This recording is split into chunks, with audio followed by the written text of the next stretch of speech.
وفاض القلب في عرفات شوقا، وسال الدمع حين ذكرت ربي.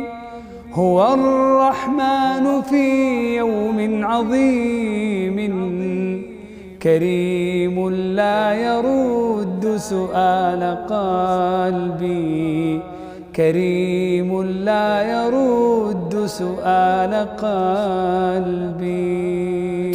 من زوال الشمس إلى مغيبها في ساعات متواصلة وقف النبي صلى الله عليه وسلم رافعا يديه إلى صدره، حتى أنه صلى الله عليه وسلم لما سقط خطام ناقته تناوله بيد وأبقى يده الأخرى مبسوطة لئلا ينقطع حبل الدعاء. إنه يوم عرفة الذي أقسم الله به، وخير الدعاء دعاء يوم عرفة، حتى قال العلماء: دعاء يوم عرفة كله مستجاب.